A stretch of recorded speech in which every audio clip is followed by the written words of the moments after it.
வணக்கம். இது FIR. நாட்டின் பல்வேறு இடங்களில் நிகழ்ந்த குற்றங்கள் மற்றும் அதன் பின்னணி பற்றிய தொகுப்புகளை இப்போது பார்க்கலாம். ஆந்திராவில் 1700 கோடி ரூபாய் லாட்டரி விழுந்திருப்பதாக கூறி 28 கோடி ரூபாய் சொத்துக்களை இரண்டாவது கணவர் அபகரித்து விட்டதாக மனைவி பகீர் புகார் அளித்திருக்கிறார். கணவர் மகனை இழந்த பெண்ணின் சொத்துக்களை அபகரிக்க திருமண நாடகத்தை நடத்தி சொத்துக்களை அபகரித்தவரின் பகீர் பின்னணி என்ன? மும்பையில் ஆடிட்டர் ஒருவரின் ஆபாச வீடியோவை வெளியிட்டு விடுவோம் என்று மிரட்டி 3 கோடி ரூபாயை பறித்த நிலையில் அதற்கு மேல் கொடுக்க பணம் இல்லாமல் தற்கொலை செய்து கொண்டுள்ளார். இன்ஸ்டா மூலமாக அறிமுகமான இளைஞரும் இளம்பெண்ணும் ஆடிட்டரை மிரட்டி பணம் பறித்ததுடன் தற்கொலைக்கு தூண்டியது எப்படி? கன்னியாகுமரி மாவட்டத்தில் நோயை குணப்படுத்த தனிமையில் ஜெபிப்பதாக இளம்பெண்ணை தனியே அழைத்து சென்று பாலியல் தொல்லையில் ஈடுபட்டிருக்கிறார் ஒரு மத போதகர். நான் தீர்க்க தரிசனம் பெற்றவர் என்று புருடா விட்டவர் சிறையில் கம்பி எண்ணும் பின்னணி என்ன?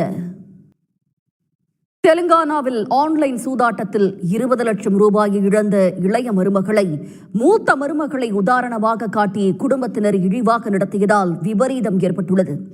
மூத்த மருமகளை பழிவாங்க அவருடைய 5 வயது பெண் குழந்தையை கழுத்தை அறுத்து கொலை செய்திருக்கும் சம்பவம் பெரும் பரபரப்பை ஏற்படுத்தியுள்ளது. சிறுமியை தேடுவது போல தாயுடன் சேர்ந்து நாடகமாடிய சித்தி சிக்கியது எப்படி? பீகார் மாநிலத்தில் ஒரே குடும்பத்தைச் சேர்ந்த 5 பேர் கொன்று எரிக்கப்பட்டிருக்கிறார்கள். இந்த கொடூர சம்பவத்தின் பின்னணியில் இருப்பது மாந்திரீகம்.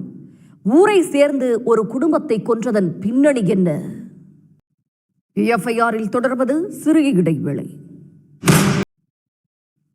மகாராஷ்டிராவில் பிரபலமான கட்சியின் துணைத் தலைவர் மகன் போதையில் கார் ஓட்டி விபத்தை ஏற்படுத்தியிருக்கிறார். இதை தட்டி கேட்ட இன்ஸ்டா இன்ஃப்ளூயன்சரையும் ஆபாச வார்த்தைகளால் வசைபாடியுள்ளார். சமூக வலைதளத்தில் வைரலான வீடியோவின் பின்னணி என்ன? தெலுங்கு நடிகர் மகேஷ் பாபுவுக்கு அம்மாநில நுகர்வோர் ஆணையம் நோட்டீஸ் அனுப்பியுள்ளது. பெண்ணளித்த 35 லட்சம் ரூபாய் நில மோசடி புகாரில் மகேஷ் பாபு மீது வழக்கு பதிவு செய்யப்பட்டதன் பின்னணி என்ன? பீகார் தொழிலதிபர் கொலை வழக்கில் குற்றவாளிகளை போலீசார் கைது செய்திருந்த நிலையில் தற்போது ஒருவர் என்கவுண்டரில் சுட்டுக் கொல்லப்பட்டிருக்கிறார். இறுதிச் சடங்கிற்கு மாலையோடு வந்த குற்றவாளி சிக்கியது எப்படி? இத்துடன் FIR நிறைவு பெறுகிறது. நன்றி, வணக்கம்.